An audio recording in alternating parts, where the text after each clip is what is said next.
Do you like conversation on a variety of topics? Feel like no one wants to talk about the things that interest you? Tired of only hearing the same political, sports, or catastrophe talk? Yeah, we feel that way too. Join two high-functioning geeks as they discuss just about anything under the sun. We can't tell you what we'll be talking about each week because we don't know where our brains will take us. It will be an interesting conversation though, so hang on and join us. Here comes the relentless geekery.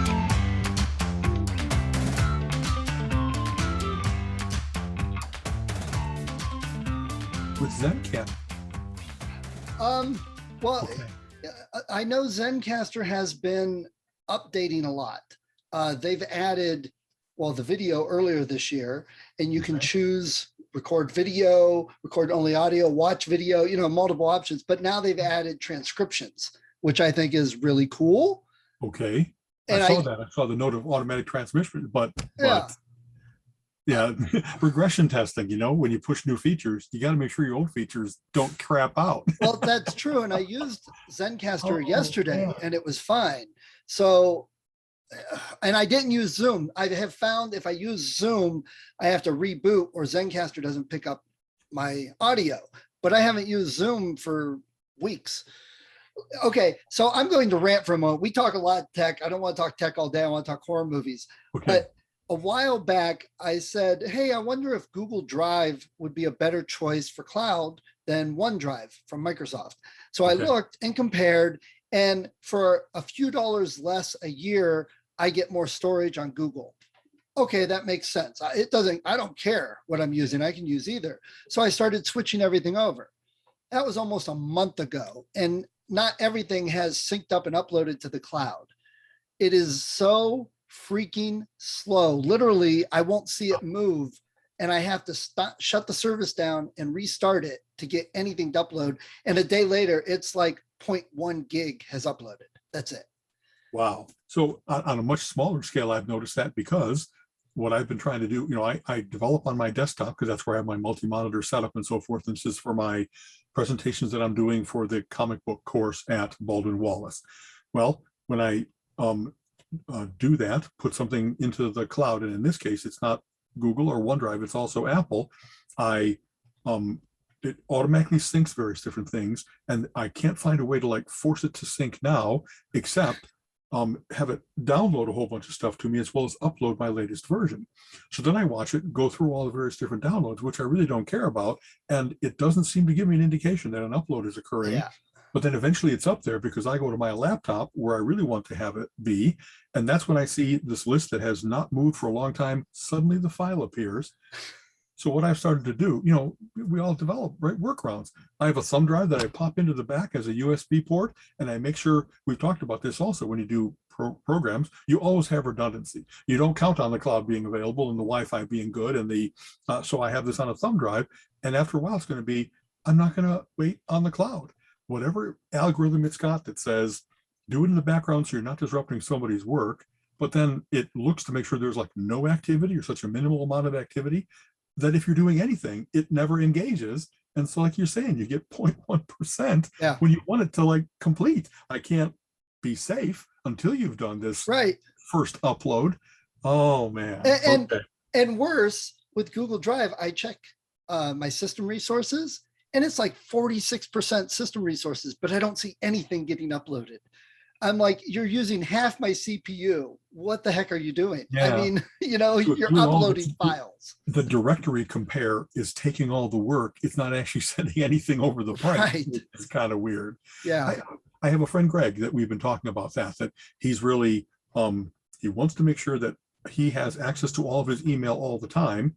And that especially if, as you know, there's a difference between POP and IMAP servers, and that, IMAP, you get where it keeps it on the server and you get the synced shadow copy, but then you can also see that from multiple places. So I have most of mine as IMAP servers because I want to be able to get to it from my desktop and my phone and my laptop and just that. But if ever there's a time when I want to make sure that it's been downloaded to me and no matter what they do, that I can still get to it, there were a couple of things that was I really have made the switch. But for a while I was doing POP because I said, I'll take care of all my own stuff and I'll make sure I have backups and never lose email. And now he's finding out that even though he wants to change to POP, like on Google's Drive service, or their mail service, like pop is now grayed out, or it appears sometimes and then sometimes doesn't. And so my explanation to him was, well, I know that Google, the reason they give you a free Gmail account is because in the contract print it says, we're not going to use anything from what you have out there personally, but we are going to continually read all your mail and do all of our statistics as to what's being talked about, how long or shorter emails, whatever interesting summary statistics they get. And so that's why they don't want you to have the ability to delete from their servers, because to them, all your email is a vast data store, and they don't want to lose that portion of the data. So, we were talking a bit last week about choices people make, and that we shake our heads. We can't believe some people believe certain things, or people get so paranoid about security, but in the wrong way. And then in other ways that they download and use free apps that are spyware. They use things like Gmail and say, oh, it's fine. But then you say, hey, give me, I can't give you my password, that'd be insecure. Well, you're using the same password for 50 different sites. I mean, and I will, quick confession. I did a stupid person thing this past week, and totally my fault. I knew better. I shouldn't have done it. And it was exactly what we were condemning last week. So last night I ate some chicken soup with dumplings, and it spiked my blood sugar to 170. And I knew it would, but I told myself I've been exercising and eating good. It should be okay. Nope. But still, each of those dumplings, a little bomb of carbs, right? It was, absolutely. Boy. Oh boy. So, okay. And okay, so here's my other conspiracy theory rant. And I don't normally jump on this bandwagon, not because I love Microsoft and want to defend them, but I think sometimes they're unfairly and unjustly condemned. And I really do believe that because Windows 11 is coming out, that whatever these last couple updates in Windows 10 were, it was slowing everything down on purpose, because there are things, we've talked about this, how I work, 36 tabs open, 7 different programs all running at the same time. Right. Now I can barely run one program without it spiking my CPU and taking up all my resources. Wow. I haven't changed anything. It's not like I've installed Google Drive's the only thing, but I'll turn Google Drive off. I'll turn my cloud backup off. I will turn multiple other internet things off, and it's, one thing running, and I can't use my computer. My mouse is jumping all over the place. Whereas before I would be able to run, 7 different things with browser windows open. Yeah. I don't know about Windows in particular, but I know I've read, unfortunately, any number of kind of verified stories that, at least hardware wise, places start to do things to make your hardware less usable, so you'll want to upgrade. And whether that's slowing down Wi-Fi, or, like you said, multiple operations, you're used to a certain palette of things that you always have available and can click amongst, and then they don't make it stop working, but they add to the aggravation. And after a while, you're like, what I need is a faster CPU. What I need is a new machine. And they've been caught. But then I've always hated this. You find out, wow, they paid $100 million, a fine, a huge fine. Yeah, but they made $7 billion. That's a rounding error. That's a nothing. That's the cost of doing business. That's the Pinto defense way of thinking about things. They lose that many processors through error and packaging and stuff. Exactly that. And so I don't think it's paranoid when you see there really are people making those decisions. I will never buy a Volkswagen, because in order to work with pollution control, they worked actively on how to defeat it, how to fake test results so that they looked better than they were, and how to not have, they said, we don't care about burning up the planet. We care about making sure that we can point to a chart and say, look, the Jetta is a fine performing machine. And it wasn't that they snuck by. They actively worked on how do they do testing, and how do we make it so that we can stunt those statistics. That's incredible corporate malfeasance. You know what I mean? It's never the corporation shell that you have to worry about. Who's the person that has that much power that can make that decision and force all their underlings to do it, so they can actually do something so fraudulent, so damaging, so evil? Man, this world, man, it just, and those psychopaths, those sociopaths that are willing to do that kind of stuff, they have all the skills to rise in corporations. They don't have any empathy. They have single-minded obsession over success. They're willing to lie their pants off. That's like corporate America. I have to do this. I am only worth $3.4 billion. I need to really, I wouldn't be able to spend $3.4 billion. I mean, partly because I have no desire or need to own my own Boeing 747. There's no need for that. I just, you might have seen this quote. I just read a quote of like, multiple businessmen and authors and so forth are mingling at a party. And Kurt Vonnegut tells a story about how, someone talks about, hey, I have $3.4 million and you as an author, how successful has your life been? And he goes, well, I have one thing that you'll never have. Oh, really? What's that? Enough. And that, whatever that solace in your spirit that comes from, I'm good. I got my wonderful house and wife and books and health, and that it isn't this continual treadmill of somebody else has 3.5 billion. I'd better get on it. I'd better do whatever's necessary to catch and exceed. If I had enough socked away or whatever, that I would know that if me or Gina had a major heart surgery or a major hospital problem, that we cover it and can continue living.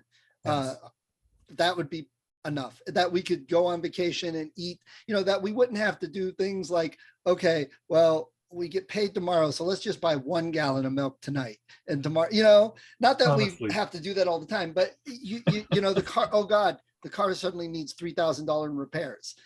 Right. And being able to just do that without having to think about it sometimes. I think I came up with this, so I might have read references to it in other ways. There's different levels of rich. And like early on in my life, I was candy bar rich. At any time I could buy a candy bar and it would not disrupt my lifestyle. Right. And then you get to where, well, I'm kind of meal rich. I don't know, how much can you spend on a meal without going the crazy fugu or gold $1,000 meal route? Right. I can go out and get a $100 meal whenever I want. And it isn't like, wow, now I got to watch it for the rest of the month. Right. And as you move up and you get, well, no, I'm car rich and I'm house rich. And one day I'll be island rich. You know what I mean? That like you keep on getting these levels of, I can wear whatever clothes I want. And it is that thing. Don't disrupt your lifestyle. Of course, I'm continually, part of me is always doing the consumer reports thing. What am I trading off in order to get this? And when I buy, I don't know, I have so much music. Do I really need the next one? Well, yeah, because it doesn't bother me to have the next one. I can actually, I've worked hard to be able to afford those things. Right. So whatever it is that people don't ever get that they like, I'm not yet world rich. I'm not yet, you know what I mean? Wow. And like you said, you and I talk about this at times. You and Colleen, you got fall leaves behind you with your Zoom background. Exactly. And, that's a joy. You can't pay for that. You can't buy that. I can have $3.4 billion and be living in a high-rise tower in New York City, and I won't see the trees or walk through the forest. And that didn't cost anything for them. But perpetually, that's what we do, is there's so many things to be found. And it gets kind of funny. It's not for free. We pay our taxes so these things can be maintained and the roads and all that kind of stuff. But it absolutely is. I don't have to worry about what do I give up to go walking in beautiful leaves in the fall. And I'm glad we're like that. I think that's definitely something that I got from my parents.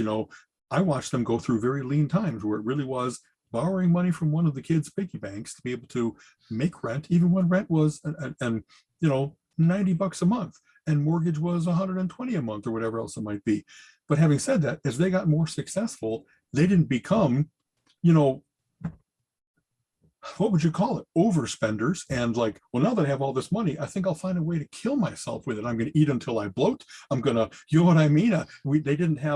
They were like, I've always striven for this, if that's a word, like addictions are what will screw you up.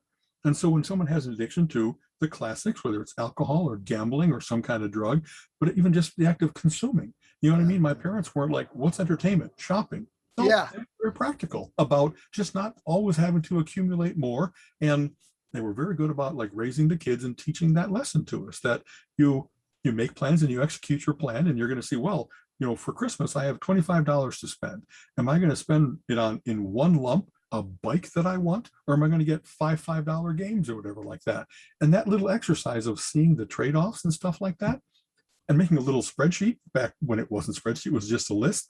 I remember like getting a whole bunch of puzzles where I kind of had it down to, it came out to 25.01. And it's like, I'll contribute the penny as long as I can get the fishy puzzle.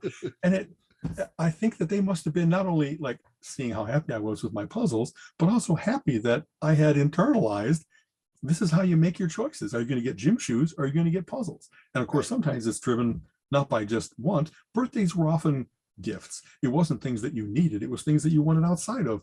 Of course, my mom and dad are going to clothe us, but I don't know. And we've seen the world shift. If like I was going to get my regular Keds and go to the, whatever Buster Brown store or something like that. But when you step up from like a $10 pair of shoes to a 70, because you got to have those Air Jordans, maybe it's time to have the kid learn you can have anything you want. You can't have everything. Right. And some things, like, you got to be aware of the sacrifice that you're making. Yes. That could be $10 pair of shoes and you're going to get one pair. Do you really need that particular thing, or whatever it is, the status that goes with it, the specialness, the love of your peers because you are so cool and fashionable? Which is actually an important lesson to do with the kids. You want that $70 pair of shoes? Great. You can have it. Oh, right. No, we can't order pizza this Friday because we spent $70 on shoes. Oh, we can't, boy, howdy. Go to the movies because you wanted to, and that's, you can do that with the kids. Some of them get it and some don't. My daughter got it when she was younger and lost it when she got older. Oh boy. So yeah. I don't know. Colleen and I still talk about that. We have all kinds of things that it's always been important to us to like be the master of our expenses. And we have had, of course, debt. You can't have a house without having a mortgage. But when you actively work on getting to having that be paid off, and then that mortgage payment is like available to you for other things, well, in some cases, like, let's go wild and go spending. No, now we could actually stack up the money. And what are we going to buy? The security that you were talking about, the safety of, we've got so much resources that now, indeed, if one of us had health problems that insurance didn't cover, it wouldn't pauperize us, which unfortunately is a classic standard tale in the United States. Yeah. The most bankruptcies are associated with medical expenses. Oh, I believe it. Let's not go down that road. Let's not be those fools. And it's not fools. It is happenstance often. But the grasshopper and the ant would say, if you have done nothing to prepare for bad times, like, my sympathy does not go out to you when you hit the bad times. Right. You could have been preparing. If you're the person that lives on the river and the river washes away your house, but you didn't get insurance, I'm going to help the people that did plan ahead build first. And you got to go into beggar mode because you didn't do anything to save yourself. You can't just demand now. You know what I mean? So I preach that. That's a contention occasionally with me and my wife, because we've got multiple kids that are grown, like 5 out of 6. Yeah. So my thought is, hey, we've tried to tell you, when you're doing something, we'll tell you this is what you shouldn't do, whatever. But when you make a choice that then it negatively affects you, I'm not going out of my way and ruining my life to help. And you got to live with the choice. Yeah. Exactly. And not to call any of them out, but we have one child right now that either quit his latest job or was fired. We aren't completely sure, but it's the second time this year that basically he just woke up and said, well, I'm not working there anymore, and stopped working there. And so as of now, this year, he's had 4 weeks off of not working this whole year. Okay. And I'm like, okay, get up, get out of bed, go find a job. It's been 2 weeks already. You should be working somewhere. There's plenty of jobs. And I don't see it. Well, I have applied. Where? Dollar General. Well, Dollar General is always hiring. You should have a job right now then. Don't put all your eggs in one basket. How about apply to 12 different places? That's what your odds go up. That's what I said. If you really want a job, you would have applied to 10 places today. You would have called others. No, is it going to be the best job ever? Do you have to keep it forever? But you don't quit a job before you have another one. And then he's like, well, hey, I need to borrow some money for the car payment. No, you don't. You call them and tell them you don't have a job. Let them defer it. Add on to that. I am not paying that for the month. And that's caused some issues. But no, I'm not redoing my life because you made a really bad choice. Yeah. And then when you go and say, hey, get up, go take the dogs out. Well, I stayed up late. I was sleeping. I don't care. I'm working. Why should I take the dogs out? You're not working. Do something. Yeah. You know what? It's kind of funny. I always try to think of we might philosophize because we've had some life under our belts, but there really are, we're not the only ones. To bring it to geekery, man, there are 1,000 apps now. This is not a you and me problem. This is a since humanity has existed problem. I'm sure that the first Egyptian that had to decide between, am I going to buy an amphora of mead or am I going to buy new sandals? There's never been a time when resources haven't been scarce and people had to decide where they're going to invest their time, et cetera, especially, if you will, in a capitalist world. It might be that when you were a peon, you had no choice but to work the land. But having said that, nowadays, there are apps that will be happy to tell you all about how to spend your money, how to manage your money, what to be thinking about while you're doing it, how you can take all those little extras and round them up to put them in a savings account. And gosh, in a year, look, you really have savings instead of having frittered it all away. And that in the all the psychology, all the practicality that goes into that, if you choose not to use one of those apps in an era when everybody has a cell phone, I, again, have little sympathy. Right. The lessons are there. There's books to read. There's parents to listen to. If you just, I'm going to do it my own way, well, but there is a best way. There is a best practices that if you wanted to just kind of cut to the chase and get to a good way to do it, it might be that it doesn't involve discipline. It involves being conscious of the trade-offs that you're making and the short, medium, and long term and all those things. But you have to learn to think that way because maybe mom and dad will have forever love for you and support and sympathy for you. The world couldn't give two shits. They are going to be beating you down if you don't learn how to defend yourself against all the ways in which that is indeed what's necessary in life. And I know on the net, there's all the, I understand this, that us talking about how it was when we were young and what it might apply nowadays, it doesn't necessarily translate. When college costs have gone up, medical costs have gone up, rent, all the major expenses are really difficult.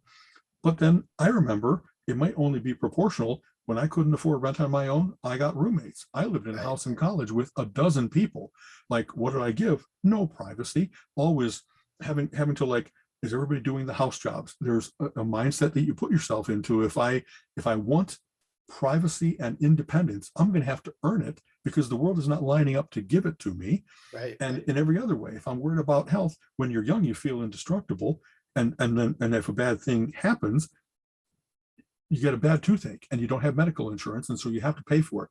What that did for me was I can never let this happen again. I can't have it that I get a toothache and my next quarter is ruined. All the concerts I wanted to go to, all the dates I wanted to take my sweetheart onto. You know what I'm trying to say? It's like, if you don't want to learn, then I don't know what to tell you. Right. It might be that the situations have changed, and it might be that it's, I don't know, more unfair, but that doesn't change the fact that while you're working, you can also be working on changing an unfair system. You can't just kind of pull back and say the system is unfair and I'm going on strike, because I don't know how that's going to fix anything either. Talk to your parents and say, hey, maybe you made it. Maybe you are in an unfair system, but you've managed to get ahead of it. Like, how about if not only you stay ahead, but you also help your successors to have a less unfair system? Yep.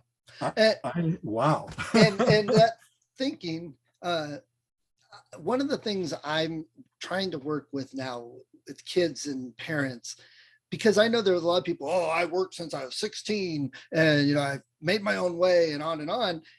And that's great. I think that's fantastic. A lot of those people have it together. You talk to them, it's like, well, I don't have my house paid off, but I've never missed a mortgage payment. My car, I have low interest and I'm making the payments on it. And we always have food on the table. They've done well. They've done that. Yeah. But they've kind of put the glass ceiling for themselves. In their mind, they're always, well, I've worked hard for somebody else, what they tell me to do, when they tell me to do it, and how much I'm going to get paid for it. And that lesson of becoming an entrepreneur and not answering to any master, but actually getting everything you do, it comes back to you instead of filters. You know what I mean? That's one of the mindsets I'm trying to work with parents for kids now, because there's a lot of, like you said, with the apps, there's a lot of opportunities that kids can start now doing some of these things, learning some of these skills. I mentioned to you, I interviewed that Evan Skolnick, who was a comic book writer and a video game writer. And Those, one of the biggest things he said was people just need to get experience and do it, because I don't care if you graduated from high school. I don't care if you have a degree in an MFA in writing. I don't care if you've gone through computer science. Right. The guy that Tell me shows how many projects you've worked on. He said the guy that shows up that didn't go to college but has worked on 5 different video games, he's going to get hired before the guy with college. He's like, so, and I'm like, experience. and that is something kids can start now. There are kids that are, in 2nd, 3rd, 4th grade working with tablets. There are apps and programs they can use to make little video games. They can learn the structure of a story and writing, so you get a conflict and how to resolve it and develop the characters and turn that into the video game. And by the time they get through high school and they've kept advancing their skills, well, now they're creating multiplayer games with other people, different disciplines, all working together, and they go out into the world and they can say, well, I did this, and well, heck, you're hired. Who needs college? Who needs $150,000 debt when I'm getting game people to hire me now? Exactly. And that's a whole different mindset than our world has been in. It's kind of funny, I have learned so much by reading, not having to go through it myself. You get to live 1,000 lives if you just hear about other people's experiences. And so I remember, when I was first starting to be an entrepreneur, I didn't think, well, I'll just figure this out on my own. I read entrepreneur books, the E-Myth, and how spend your time doing the thing that you can do that not everybody else in the world can do, and farm out a lot of your other stuff. But having said that, there was also really wise things like, if you're going to work for someone, nothing matters more in so many ways than the 20 minutes of the job interview where what are you going to pay me? If you go high or go low, if you have some idea of risk versus reward and some idea of confidence and some idea of your real market value, you don't have to let the rascals set you $10,000 less than what you should be making, and then forever after pay the price for having been pegged lower than your real worth.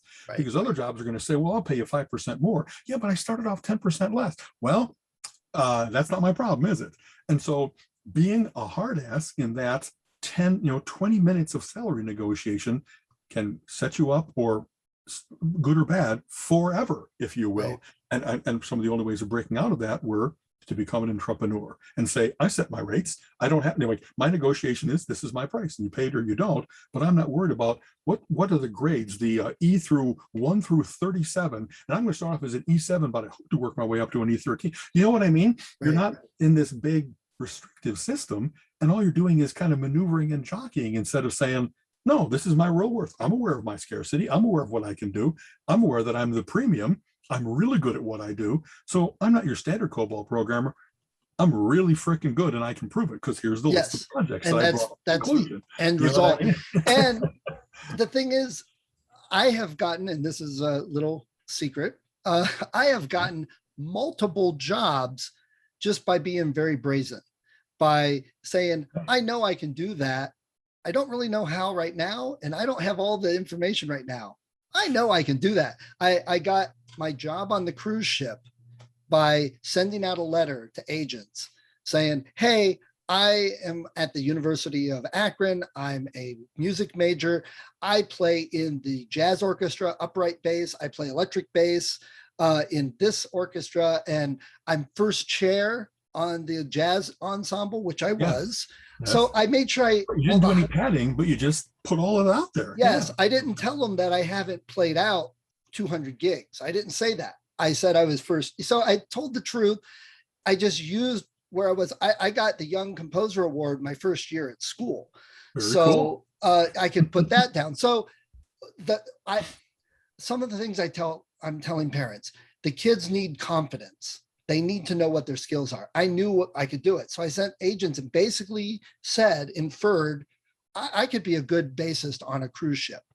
Literally 2 weeks later, I had a call. A week after that, I was working on a cruise ship.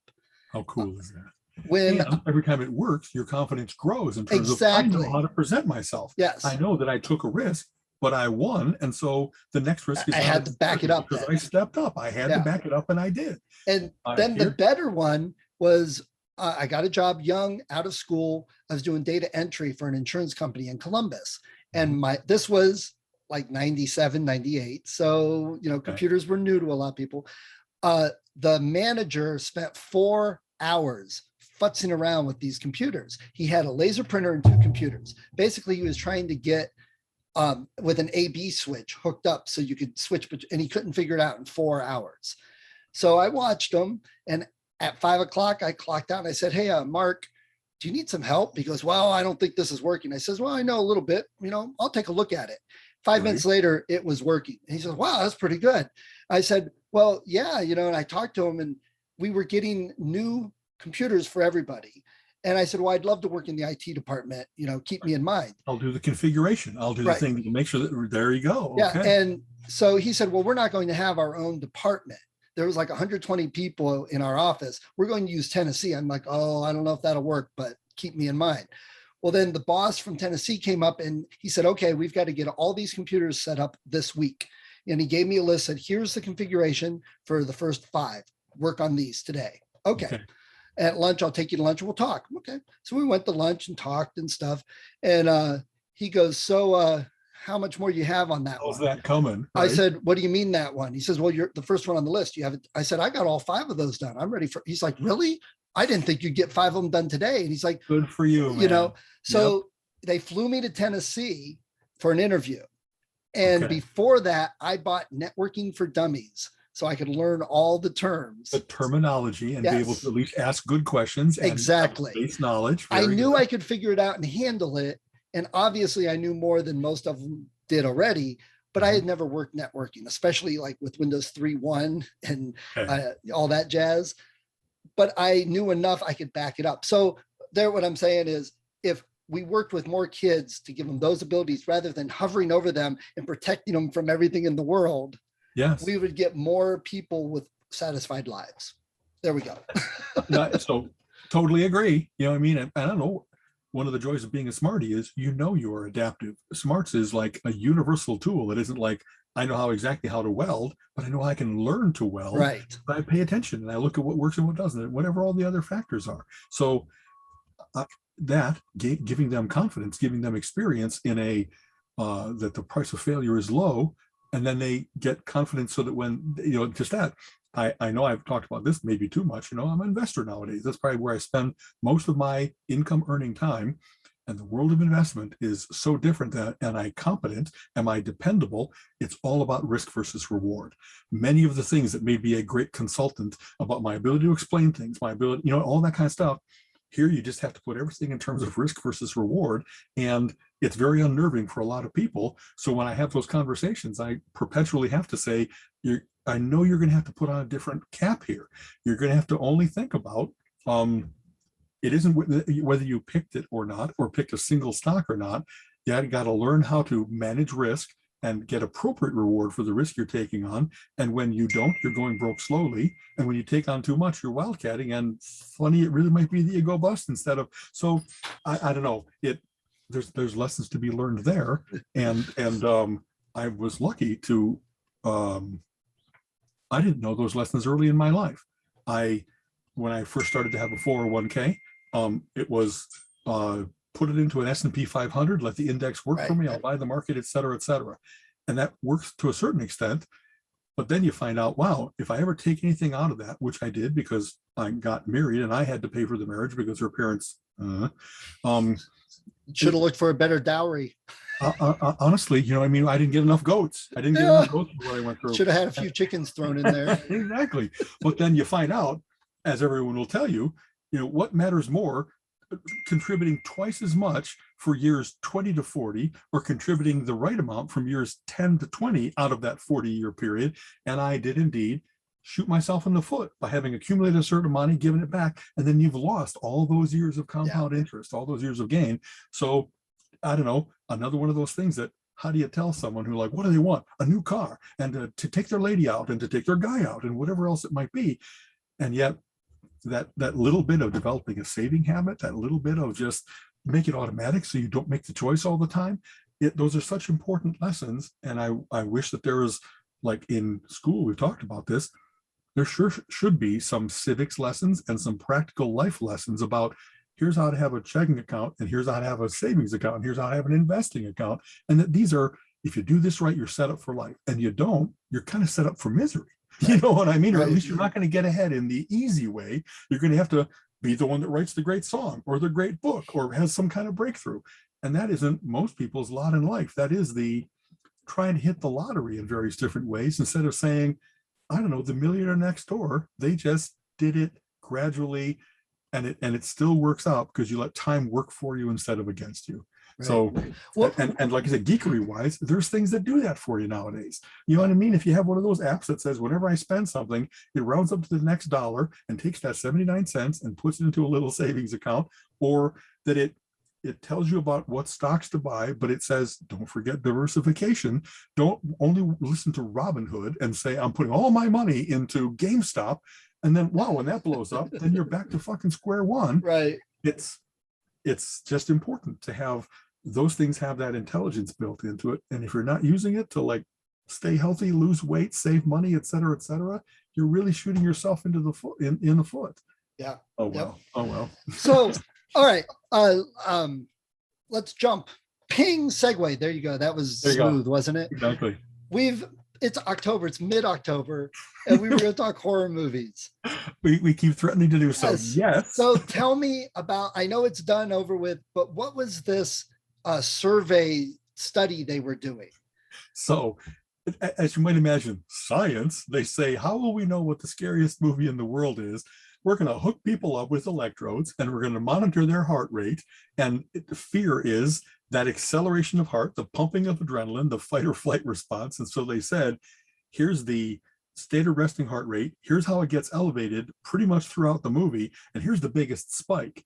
And so, of course, I immediately have some issues because scariness is not only jump scares, it's not only the startlement, sometimes it's perfect dread. Right. Sometimes, you know what I mean?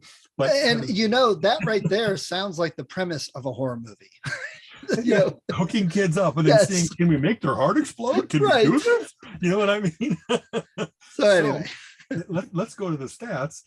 This study says the most scary movie of all time is Sinister. Ooh. That the way in which it makes you continually be on the edge of your seat, continually be heart elevated, and especially the jump scare is really well done.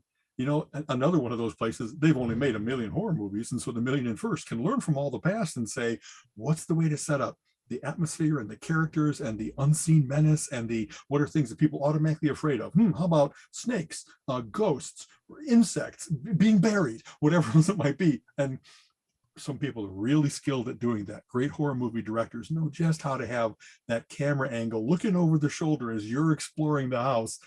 And then something moves just kind of out of the corner of your eye, and that's unnerving. So you're already getting all hepped up.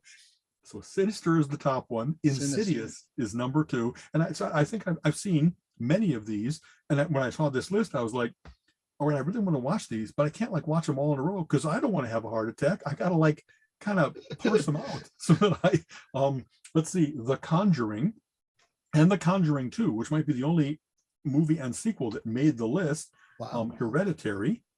Paranormal Activity, and I do remember that one being really unnerving. That one, because the first one was good. At you while you're asleep and helpless. That's a nightmare for a lot of people. It Follows, and another thing that they talked about was a lot of these things aren't like the science of movies, big budget studio movies, if you will. It's that an independent director, an entrepreneur, said, I got a great idea and all I need is a certain amount of money, and you don't have to blow up worlds in order to get a good haunted house movie, a good I'm being chased through the forest movie, or whatever else it might be. So It Follows, and that's another one of those like success stories where made for 300,000 and made 30 million. So whenever you get a big multiplier like that, people say, excuse me, Mr. and Mrs. Director, would you mind doing your next one for me? Right, you know what I mean? Right. So you buy your freedom. The Conjuring 2, like I mentioned, The Babadook, which really was great and was such a great portrayal of, if you don't have a reliable narrator, how weird can the movie get? You know what I mean? Right. That wow, maybe the person I've been getting my facts from is themselves not all there. They're not rational. The Descent, and I remember that one. That's the caving movie. Yeah. Anybody who's got any touch of claustrophobia, this will set it off. And then finally, The Visit. And so it's Oh, kind of okay. funny. Some of these are like very, I don't think The Visit was that scary, but okay. so and I guess that's, if you will, the science. There's many other movies where they talk about best as opposed to scariest, and that's where it's really well crafted and it tells a great Right, story, and there's right. some great actors and actresses in it and stuff like that. And so any number of those lists would be a joy just to kind of work your way through for Halloween, and Yeah, yeah. get to all of October and the 31 best movies, you know what I Right. mean? That kind of, we're Well, already 12 behind, or what is today, 12? I think it is, right? So yeah. 11. Well, I told Okay. you, me and my friend Reese are doing a horror podcast, Mhm. horror movie podcast. It's called Horror Lasagna. um Okay. it just, we were just talking, and we were talking about the layers and how it all puts together. He goes, yeah, it's kind of like horror lasagna, and we're like, Like, well, there's the name. that's it. Yeah, Exactly. it came out. So but Reese is unique in that he has watched over 1,200 horror movies from Which is around the world. encyclopedic. That's a ton. Yes, that's Okay. crazy. And we had a good discussion on this, and you're probably kind of the same way. Any study like that, it's very difficult to say broadly, these are the scariest, because different people react differently, obviously, and different movies are set up for different types of scares, which, the ones that give you nightmares and keep you up at night may not scare you as much like a jump scare, But but they stay with you. yes, very Yes, much. exactly. And sometimes you get those ones that are like a rich story that is just engaging and you can't tear away from it. And personally, I'm not like the slasher. I don't even consider most slasher movies horror so much as, thriller or something. Okay. And that's something we discuss, is the genres, the subgenres for horror Of are horror. so vast. We make up our own sometimes because they just don't fit well. Right. It's kind of, so I think I mentioned before, my best friend Stu and I, growing up, we had sleepovers all the time, Fridays or Saturday night, sometimes both. And we would watch Screaming Yellow Theater in Chicago and Creature Features Friday and Saturday night. And so we got a wonderful exposure to old, like 50s Roger Corman movies and old Hammer movies from the 30s, Yeah. as well as more modern stuff. And if you will, some of whatever stayed with you from when you were that young, we saw dozens, if not hundreds of those movies, but there's certain ones that I can still tell you to today, man, that was scary as hell. We saw one called The Haunting of Hill House. Yes. It made multiple remakes of it, but Yes. the original is kind of like classic thing. People are brought to a house, they all got to stay there in order to get the inheritance or something like that, but they're all in a house, and there's a scene where two women are rooming together and they hear something coming. They're in the room and they show the door. They hear something coming down the hallway, trying doorknobs. And the camera's really good at showing their faces, showing the thing. And they see, okay, we got the key in the door and it's locked, so we're kind of safe. And so they have a thing where, you can see this shadow of feet at the door. Something is shoveled in front of them. And it gets, they're they're holding their breath to be really quiet and not want to be heard. And they see the feet move away. And so they go, so this huge pounding on the door. Man, Stu and I jumped, wet ourselves, screamed. His father had to come out and say, I work tomorrow morning. You guys can't be this loud. But it was that perfect cinematic setup of, you get the relief of, you think it's over, and then the jump. Right. I remember seeing The Wicker Man when we were young. Oh, and please do jump in with your faves. This is the one where there is no jump scare. It's that ever building dread. And it's the original with Ed Woodward, not the current one, where people are in a small town in England and they're finding out that they keep the old ways. And by that meaning, there's a big wicker man being built. And in order to make sure they have a good crop that year, someone's going to have to go in the wicker man and be sacrificed, human sacrifice. And the guy comes to realize that he's the outsider. They're not going to sacrifice one of the village. He's been caught in this web. And him coming to that realization and seeing how everybody is being nice to him, but they're not letting him leave. And it just was like this, you're caught in this madhouse and you can't get out, and it's going to happen. And he kind of resigns himself to his fate. And it's like, man, there go all my joys of let's go traveling. Deliverance plus Wicker Man means I don't want to go to any small town anywhere because they're all crazy. So you know what I mean? Right. But that stays with me forever, of that ever building hopelessness. Oh man, it's terrible. that movie, what you just described, sounds an awful lot like a twist on Shirley Jackson's The Lottery. The And you lottery. want to talk about something that stays with you. That story is one of my all-time favorites. I've read it Absolutely. multiple times, and I know how it's going to end, but the way she builds it up and you suddenly understand what's going on, and it's like, oh, and there's kind of my argument, because if you're going to talk favorite horror movies, the ones I liked when I was 12 are completely different than the ones I like when I'm 50. There's a, so again, what scared me at 12 doesn't scare me at 50, and the ones, are different that I might not have understood. Yeah. Exactly. Yeah. One of the favorites that is just, you see it once and that's it, is The Sixth Sense with Haley Joel Osment and Bruce Willis. Haley Joel Osment, exactly. It's not a jump scare. It's not going to make your heart explode, but it's engaging. You can't tear yourself away. And then when you find out the twist, it's like, oh, and it stays with you forever. Very well crafted. Yeah, absolutely. Yeah. In some cases, it isn't even the entire movie. I remember specific scenes that will stay with you forever. We saw one called The Horrors of the Black Museum, where some guy is a museum curator and he's kind of gone mad.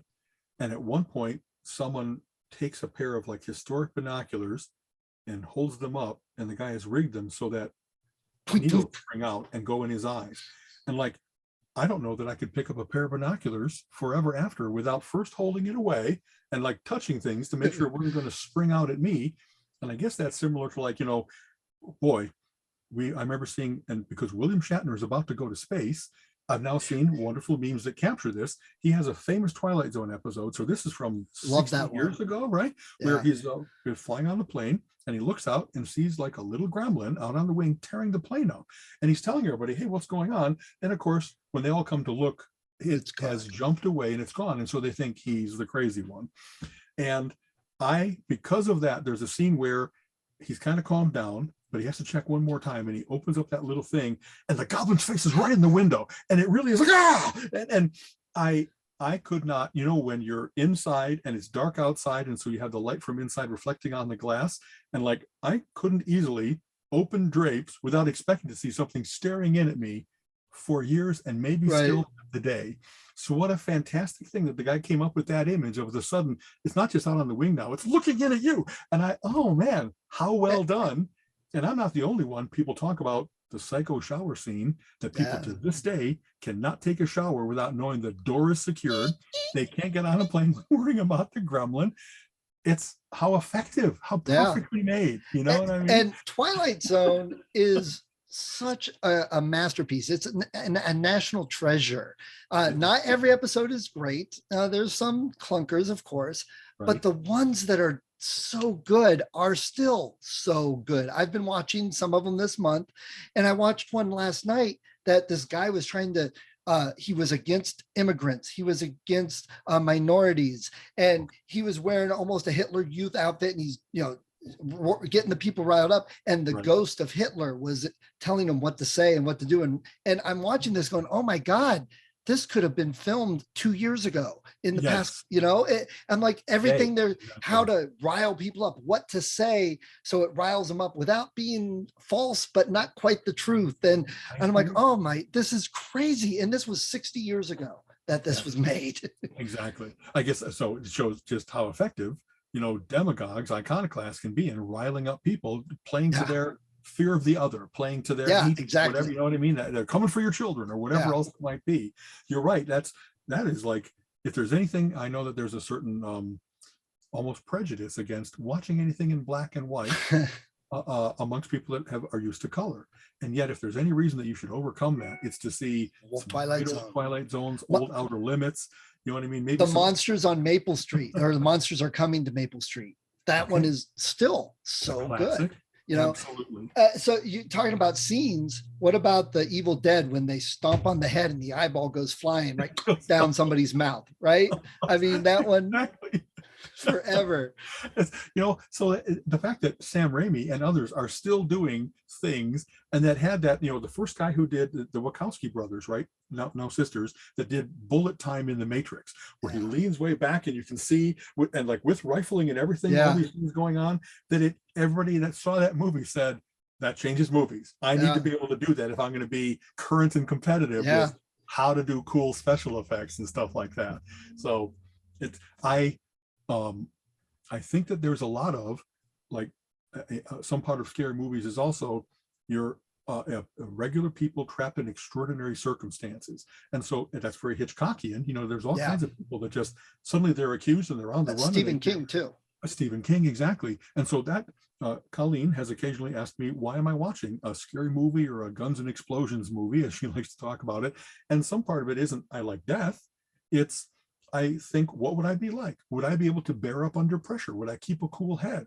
Would I don't know, I want to fight for the right, but what if you kind of don't know because what you thought was right is falling apart around you? You've been lied to, et cetera, et cetera. I think there's, I don't know, a little bit like we were talking earlier about, you got to help people prepare for tough life circumstances in a place where failure is not, the possibility of failure is not lethal.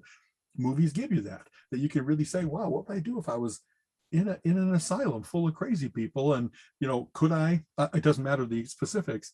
It just is, I think some of it is catharsis of getting that out of you. Some people are, we talked a little bit about this last time, right? That some people are oxytocin people where they like the pleasure drugs. Some people are adrenaline people where they like the high of excitement and fight or flight and all that kind of stuff. And very much, horror movies speak to that.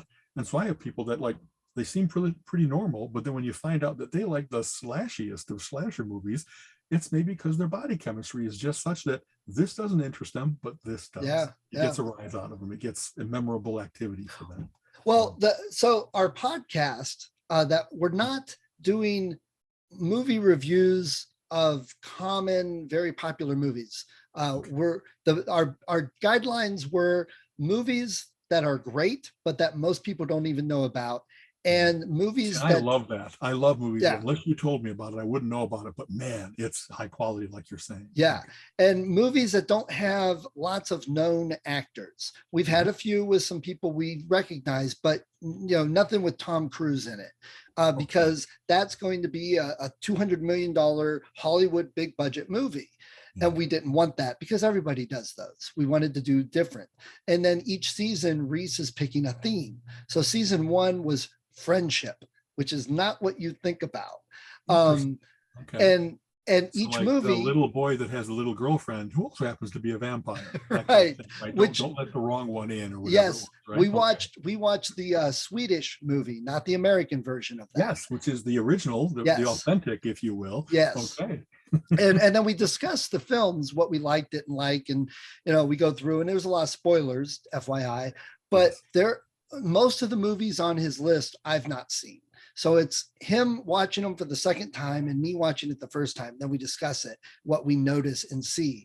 And I have found that some of these movies are so good that I watch other movies and I'm like, well, this kind of sucks compared to this other stuff I've seen, and it makes it difficult. And we did a bonus episode of American remakes of some of the movies we watched in season 1. And how do they bear up? They were horrible across the board.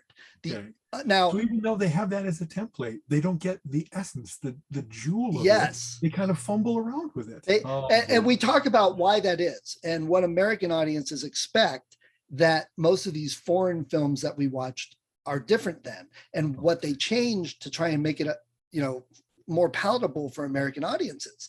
And for us, it's just not as scary. It misses the point of the movie. The very first one, Martyrs, is not something I would recommend for 99% of the people I know. It is probably the absolute most disturbing movie I have ever seen in my life. Oh man. Okay. And it's only partly because of the depictions and the scenes. It's the reason this group is doing what they're doing. And they do it so well in the movie, Bring It Out, that Reese even said, he's like, okay, am I a bad person for understanding what they're doing and almost agreeing with them? And I'm like, oh, I'm glad you said that, because watching the movie, I felt the same way. Oh, yeah. That's and a twister. Okay. It's just not something most people should watch. And I'll probably never see it again because it's really bad and disturbing. But when you see a movie that makes you think that much and draws you into it, it gets difficult to then go see the next Halloween movie or Friday the 13th movie, Right. you know? It's just so less. It's so Yeah. derivative. It's so, I don't know, I've seen a lot. And so one of the things, even relatively young, I think I was aware of is different cultures have different things that they find scary. And so, and different time periods do. So when Stu and I are watching this movie, like Invasion of the Body Snatchers, Right. and it's like, well, they're kind of corny, but it wasn't corny when you were worried about communist infiltration Yes. throughout the United States, and that people that you thought were your friends are not, and they're not, as obvious as a spy. They're actually an alien species, pod people and stuff. And when you're talking about like big insect monster movies, it's not about big insects. It's about we're using radiation everywhere in ways that we don't fully understand, and what could be bad consequences from that getting out of control. Godzilla. Japanese movies where, wow, this little ghost girl comes out of the TV. It's a little girl. What do you mean that's scary? Well, Yeah. if you see how they do it and how that, I don't know, Japanese have a very different, sorry to speak to the stereotype, there's a lot of people on a small island, and so they have much less privacy and much less sense of individuality. They're much more about the collective and what's good for the collective. And when you see horror movies that speak to that and how that can be occasionally a form of madness, or that people learn how to abuse that and use it against others, that there's all kinds of manga that I've read that was like, wow, that is so not American. And if I try to put myself in the frame of mind to get this, it really is, wow, I don't know that I would have wanted to grow up like that. Where Right. this would be that you think this is close enough to normal that it might happen. You know what I mean? Right. And then whether it's, I don't know, Swedish or German, whether it's South American, there's various different, by stereotype, things that cultures find spooky. And during the 60s, like we talk about, here's the zombie movie, here's the Invasion of the Body Snatchers. 60s, you see the Village of the Damned. And like, what's that kind of a metaphor for? Well, youth culture was popping up. People were finally going, wow, we really don't understand these kids, the British invasion, whatever, mop tops and Beatles and that kind of stuff. But the bad side of that is we don't know why they're becoming juvenile delinquents. We don't know how to stop it. And what if they weren't just juvenile delinquents, but actually had power, like Children of the Damned, Village of the Damned?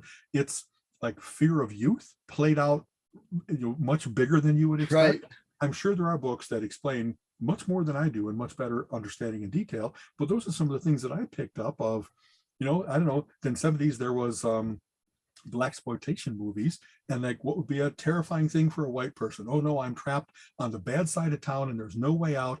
You know what I mean? That they spoke to the fears of the times in a lot of ways.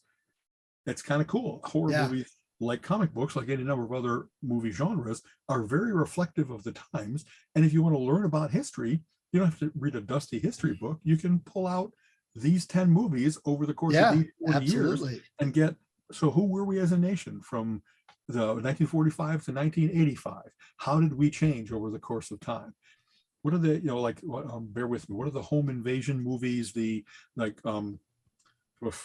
Strangers or The Purge, where it's like, okay, now we're thinking that government is too big and looming and our lives are too controlled, but what if there was a specific day that we all could like take all the shackles off, and that people that were wronged, that have been helpless to do anything about it, now all the bastards that wronged them, they try to totally fortress themselves, because today all the protections of society are not in their favor. And so that's not so much a horror movie as it is, wow, that's like a societal indictment. It's a political statement. Yeah. Why do we let those people be in a fortress based on society and get away with the crimes that they do? So you just mentioned how a lot of stories come about. You said, what if? So let's talk what if. But let me ask, have you seen The Others with Nicole Kidman? I have not. And I've read that that's a really good one. It's a good one. Okay. Yeah. So see that one.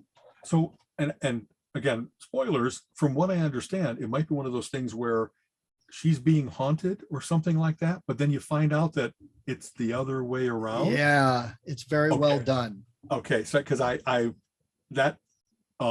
way back to Henry James, right? The Turn of the Screw, where it's like, wow, this is, like you said, same with The Lottery, the craft of how they've written it, of how they presented it is so good that you really think you know what's going on. Right. And then boom, the change. And then you go, well, they played fair though. They gave all kinds of clues and it really is this and this and this. We talked about that. We talked about the turn of the screw because we watched The Innocents from 62, I think.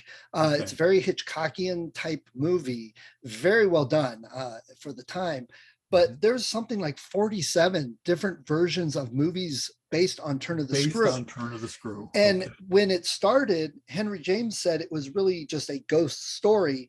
But in modern times, it's turned into a psychological story, and it's changed as we interpret it differently. So we talked about all the differences, and the others is kind of inspired by the Turn of the Screw, but not really based on. So I'll tell you, what would be a big horror movie for me is, like, I really strive for rationality. I think that there really is a real world and that you can come to understand it and stuff.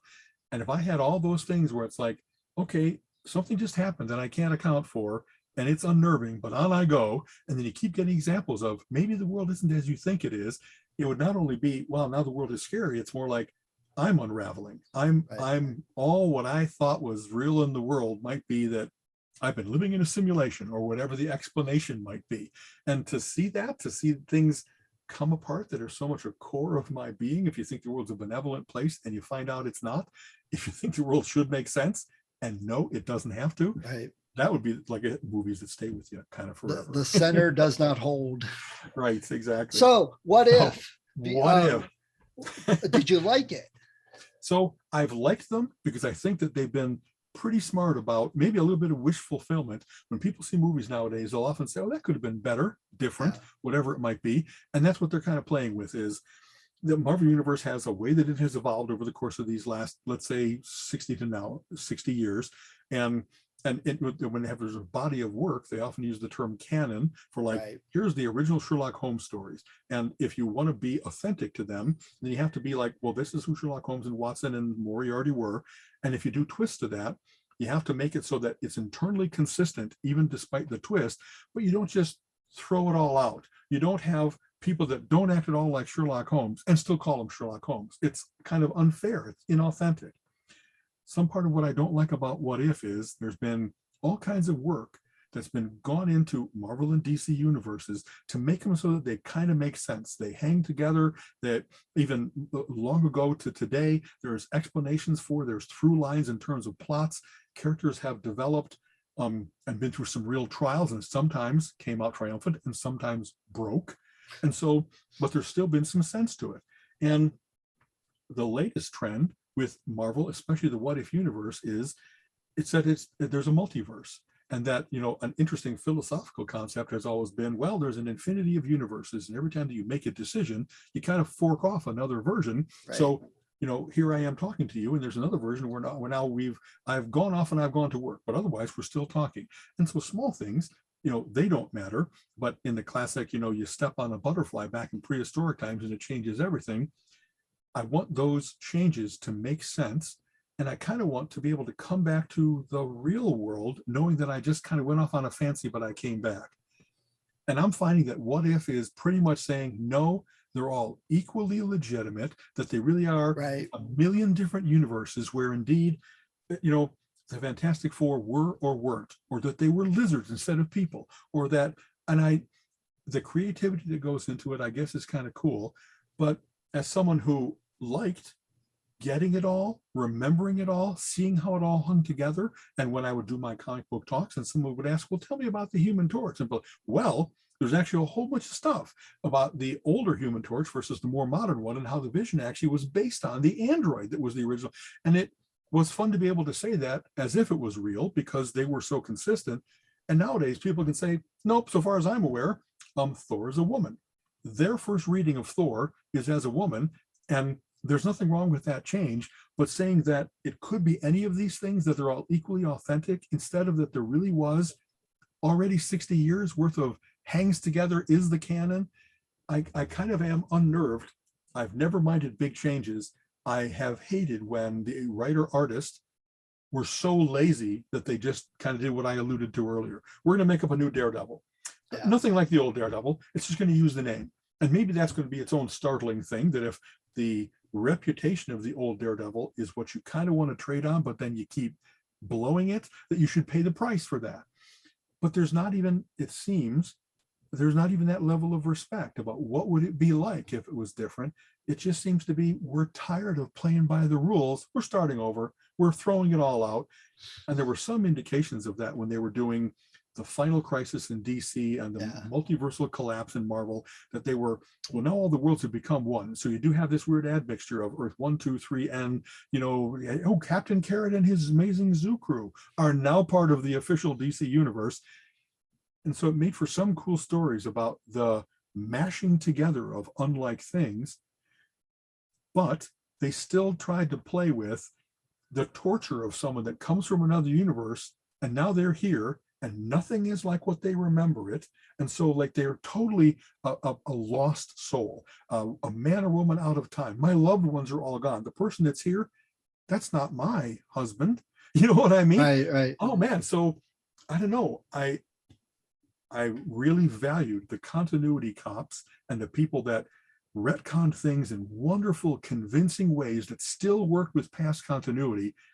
When Bucky came back as the Winter Soldier, it was, man, you are so smart to work all this out and have it have such drama and such impact and so forth. It wasn't just saying, yeah, we're going to make another guy named Bucky. You know what I mean? Yeah. There was discipline, there was brilliance to it. And I think that, oh, we're kind of getting lazy or something like that. I can see Rant that. off, but No. oh Your boy. turn. but that's part of the problem too, is the movies and now these TV shows aren't connected necessarily to the comics. They're not a crossover thing. So the MCU, the cinematic universe, yeah, already is playing fast and loose with comic book canon. Absolutely. Yeah. And I mean, I think I got broke when they split Star Wars into two different canons. And the new canon great sucks, example. you know? So I think that kind of broke me, but really, I mean, I love Spider-Man, or Superman's a much better example. It go through the run of Action Comics or Superman comics. And every couple of years, you get a new creative team and they do change him a little bit. His powers alter just a little. So, right. I mean, I guess the canon part doesn't bother me as much anymore, because arguably none of these characters have been completely right on canon for 60 years. You're right. Canon is the accumulated evolution of them. Sometimes big changes. And if it's good enough, then they keep it. Once in a while, they really will go, well, we're going to make that whole year a dream sequence, kind of like Dallas, right? That just, we don't want to be where we are. They're about to do that with The Matrix, right? From what I understand, The Matrix 4 is going to pretty much say, we're kind of a sequel to Matrix 1. We don't like where 2 and 3 went, so poof. And I don't know. I'll have to see how it is. I'll have to see how it is that is going to earn my saying, really? You're just going to like make that cease to exist? You want to talk about that? We mentioned Halloween movies, the Halloween movies with Michael Myers. That's like been now. Yes. Yeah. The new one, Halloween Kills, and 2 years ago they had Halloween. That's a direct sequel to the first one. That's like the third direct sequel to the first one. So they have like 3 timelines in. Okay, it's a slasher movie with this much story. Who cares about canon?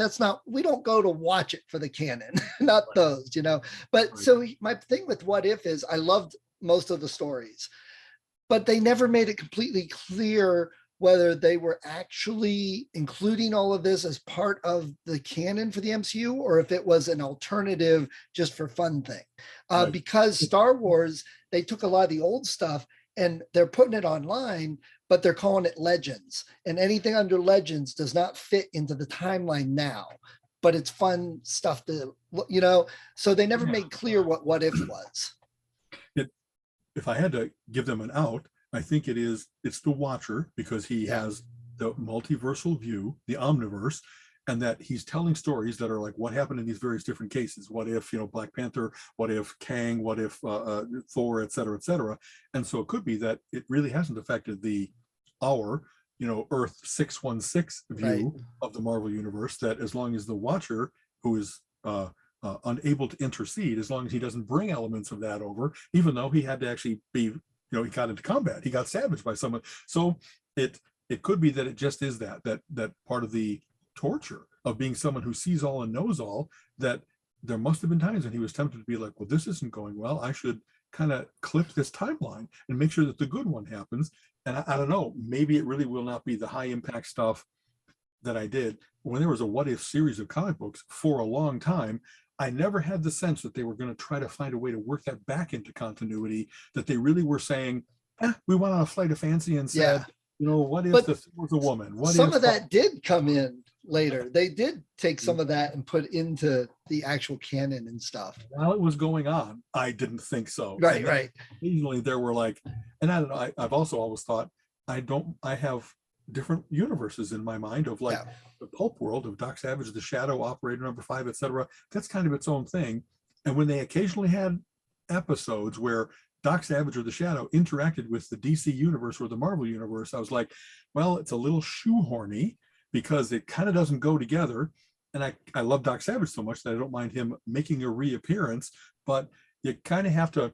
So if there was a Doc Savage in this world all the time, how come nobody in the Marvel universe ever bumped into him before in all of these lost civilizations and all of this? He's out there trying to stop crime the same way you are. Really? When he was, you had to face this globe-threatening menace by yourself. Doc didn't show up, even though he would have if he was around. So there was a certain amount of fraying of reality, the reality of comic books, by those mixtures. And sometimes they're interesting, and sometimes they're like, oh, that they didn't do it well enough. Right.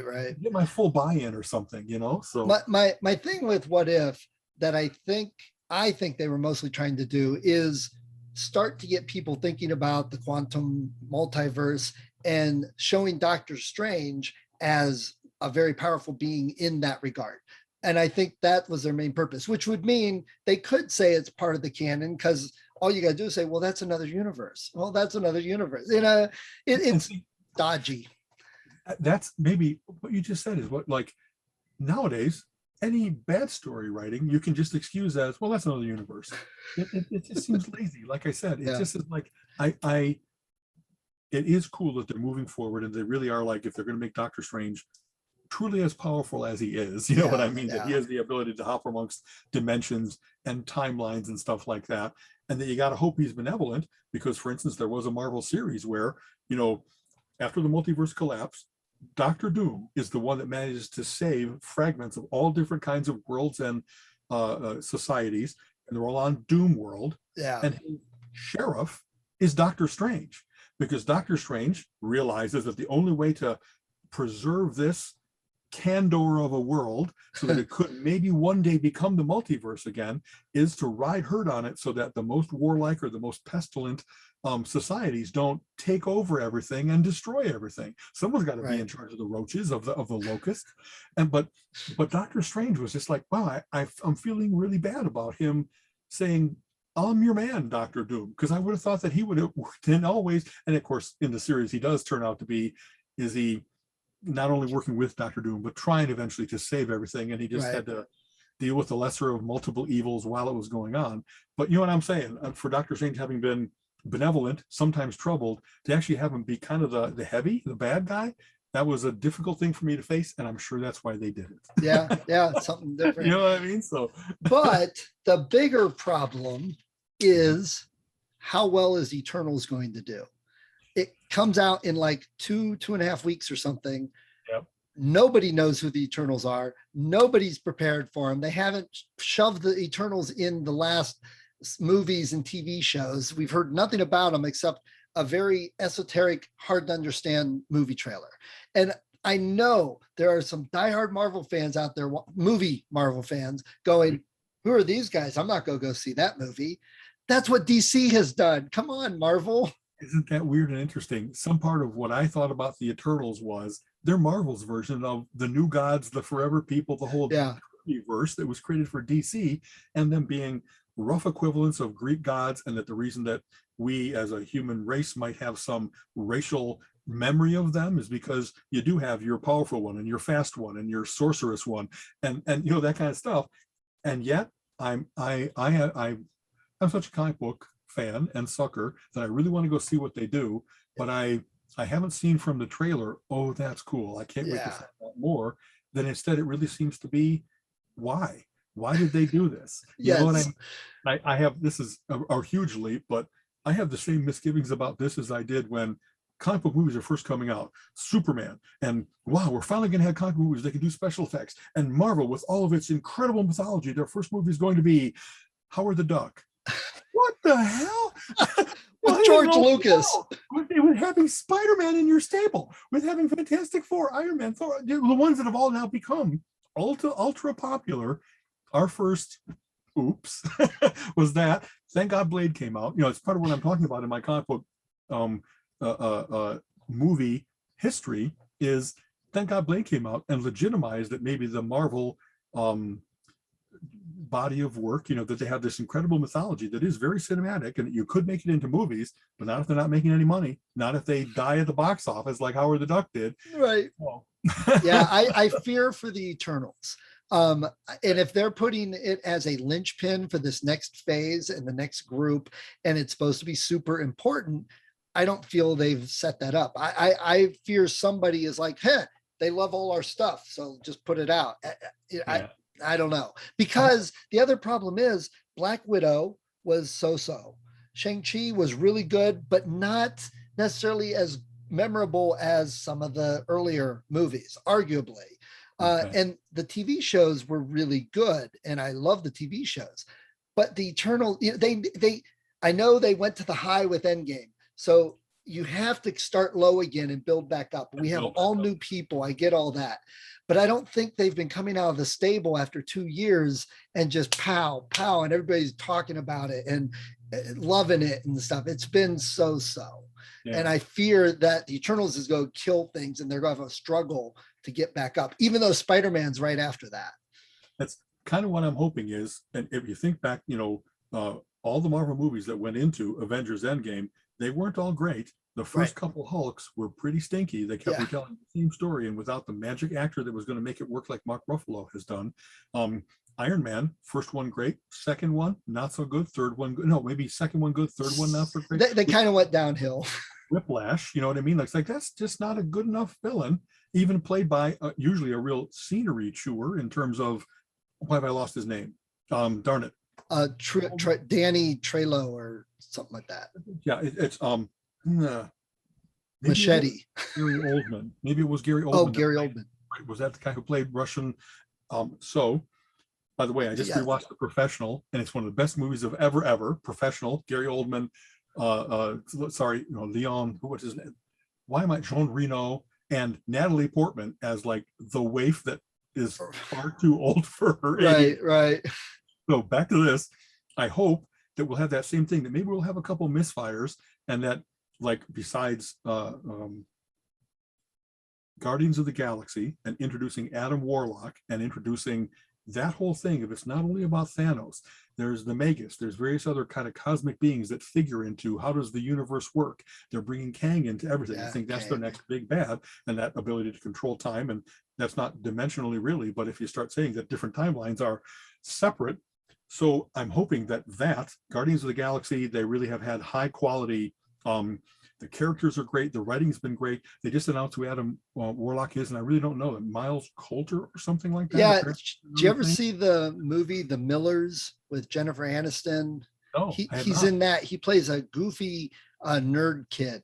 And Colin told me who it was, and I'm like, that guy is Adam Warlock? The messianic Adam Warlock figure? Yeah. That's interesting. But maybe the same, like Michael Keaton became Batman. Nobody suspected from Mr. Mom that he would be a good Batman and a good Vulture. And he's been various other good things since then. So I'm counting on Guardians of the Galaxy being like in the same way that when it first came out. I was like, who are these guys? Right. Maybe Eternals will be like that. Maybe Guardians of the Galaxy will be one of those. Okay, it maintains the standard of quality. I hope so. Sure the Spider-Man movie is going to be great. And speaking of, we went and saw Venom 2 over the weekend. Okay. What did you think? Because you've heard my rant before about the symbiotes. It's never really moved me. It breaks too many rules. But was this movie good? Entertaining? It was okay. It's just not that last bit of polish or something to get it superb. It's as good as the first one, I thought, though everybody I went with said they liked it better. But and this gets back to story. We talk about the build up and hero's journey, and there are certain things you put in the stories to draw the people in. the problem I saw with this movie was it was really short. It was like 87 minutes, which, Really? yeah. Um, I heard that. Okay. and That's the thing is, once Carnage came out, the first time he and Venom met was the final battle, and then it was over. So I'm like, wait a second. No, There's there's been multiple. they Okay. need to meet, they need to fight, and Venom gets his butt kicked. And then there's a problem, but he pulls it together and goes back and defeats him. But no, Yeah. it was like a 10, 15-minute long final battle, and that's all they did. And so it left me, I was disappointed in that. All right. I have not seen that one yet. And in fact, the new James Bond movie came out, and I used to be like Thursday at 7, and we just this week when it was too full of stuff and Colleen and I didn't go do it. So probably we're gonna like go play hooky at a matinee or something like that, because I want to see it, but I don't want to see it with a huge crowd. I want to be able to eat popcorn without my mask on. And so, you know what I mean? But that I really have liked Daniel Craig's inhabiting this role, and they really have. I'm looking forward to it. I'm hoping that it's a good farewell, because I think this is his last one officially, right? So they're very much on my list. So yeah. So who do you want as the next James Bond before we go? I've read Idris Elba. Oh, I would love him as James He's Bond. got presence. He's got the calmness, but the ability to like get the job done, even if it's 007 kill level. Very commanding presence. Yeah, that's what I think. And so I wouldn't mind that. I'm not sure who else. I'm not sure, like, is there anybody else that steps up? It's is it a young dude like the guy who played in The Kingsman? You know what I mean? Oh yeah, yeah. Maybe. I would not be opposed, and people have said, "Oh, this would ruin it." Having a female James Bond, I think that would be spectacular. There's some ladies out there that would kick ass at that role. And speaking of, they've got the Indiana Jones 5 coming out. I love my Indiana Jones. I am not opposed to having another person play Indiana Jones to get a younger, doing another story set in the 30s or 40s. I think, I would like to see the character, like James Bond, just keep it going. I'll tell you, the Indiana Jones thing, the thing that intrigues me is Mads Mikkelsen. Yeah. He plays, like, maybe he's the main villain. I'm not sure. I haven't read exactly his role, but I picture him as being a very formidable opponent, Indiana Jones. And so I hope that that's what happens there. Yeah.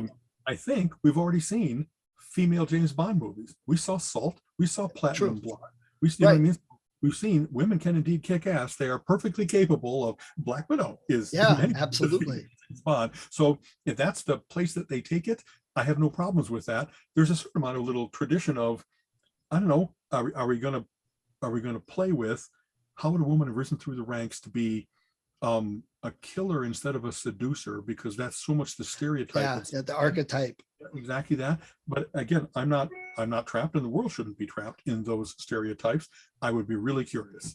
You know what I mean? So I agree. Who writes it and how well it's done. What I care about, was it a good movie? Not, I don't know. Exactly. Boy, there is so much crap going on in fandom about a little bit of what I've been saying with my little rant of, well, it wasn't canon, it wasn't right. There are people that are like really crazy fanatic about that. And to me, I think it's just a matter of my taste, but I always give the movie a try, because if it's of quality, what a great change. Good for them. Jodie Whittaker was Doctor Who. Exactly. From what I understand, they never got as good a ratings with her. No. And so it's going to be, well, is that the reason? It wasn't that she was a bad doctor. It wasn't that you can't have a female doctor. Maybe the world is, after 5 new doctors, however many seasons, that they're kind of ready to take a rest or something like that. Maybe the plots weren't as good. I know that various different writers, head writers, have had very successful runs, right? Stephen Moffat and why am I not thinking? Russell Davies and stuff like that. Yeah. And that whoever was the showrunner for this just didn't have as good a run on Doctor Who as these other guys have. And from what I understand, they're bringing one of their main writers back to kind of revive, maybe even rescue the franchise.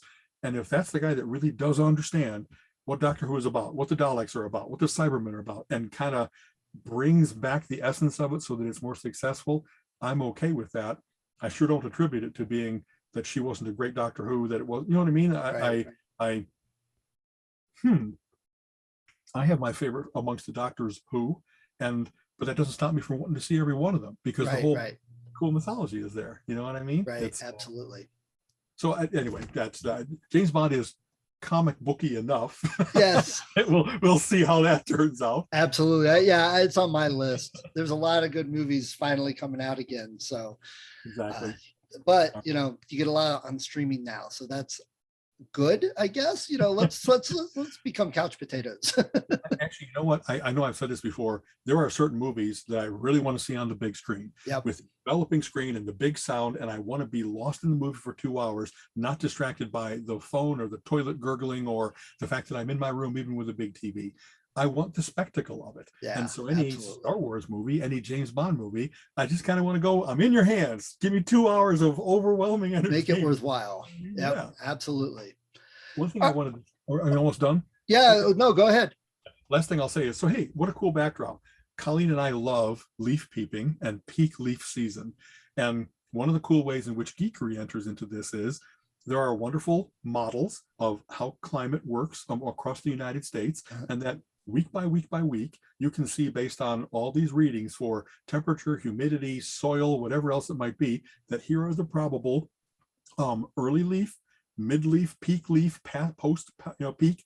And we've been using that to plan trips. So this weekend, we're going to go to Kinzua Bridge, which is this there. It's nice. place in Pennsylvania, at the old railroad trestle that looks out over the valley.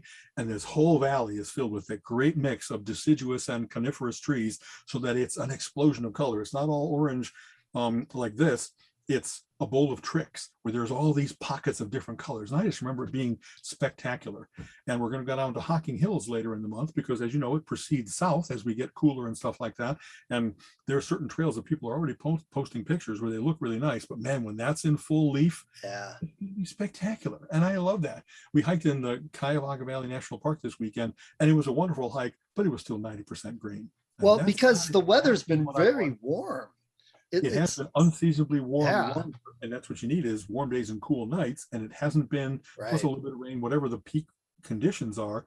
But I love the fact that those models give me, like, if I go to this county in Pennsylvania right now, it's perfect for leaf season. Not all the rest of Pennsylvania. You got to go to, like, near Hormel and Allegheny State Forest. And I just think it's very cool. There were times when you'd have to, like, look up a newspaper from last year from the Kancamagus Highway and say, well, usually it's around October 15th, and you go there on a vacation and hope.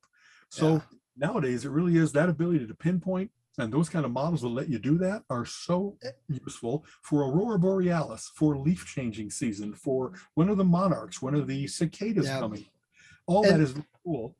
And yet we don't use those models for climate change. So stupid people, please learn that these things really work. Anyway. And that's what you were saying earlier about some of the apps, because there's apps that will help you and track all of this, and they're very social. So people add to it and input. It's like when I'm driving down using Google Maps and it says there's a speed trap ahead. Is it still there? Yes or no? Everybody going by. Inform the world. Exactly. Yeah. We has been based on that it wasn't just maps, it was current traffic conditions and that kind of stuff. And that man's collective consciousness was what made the app work, because you get all the gas prices, you get all the open and closed roads and cool stuff like that. Yeah, Absolutely. All right, man. To a thing called All Trails, where it's like that. It has trail maps that you can actually not only have to connect to the web, but download to your phone. And like, we love going hiking, and this gives you the ability to know you're never going to get lost. It's aware of where you are. It'll tell you whatever misadventure we once had in South Dakota, where we went off the trail and walked far further than we should have. This will be something that will just prevent that from ever happening. So now, does that app allow, this is one of the things I do like about some of these apps and the socialness of them, is you're on a trail, GPS, it's got your point, but then you reach a certain point and it's like ping, and you look and there's pictures that other people have taken from that same spot you're at. It does have some of that, where it's like, almost step by step. It'd be like, pause at this point and look down this valley, and you'll see that this is where 3 trees came together and made kind of a pickup sticks type thing. If it's still there, then it's like, well, how cool. Might not have noticed that if you hadn't told me. Right. And if it's fallen over, then you're the one that says, sorry, that went down. You know what I mean? The mushrooms finally ate it away enough and it collapsed or whatever. Right. So cool, man. Okay, as always, a pleasure. We actually got through some of the things we said we might talk about. We did. Who knew that was possible? It was really bad segues, but okay, we'll deal with that. So we're okay. But we jumped correctly. All right. Yeah. All right. Later, man. All right. Bye-bye. You have been listening to the Relentless Geekery Podcast. Come back next week and join Alan and Steven's conversation on geek topics of the week.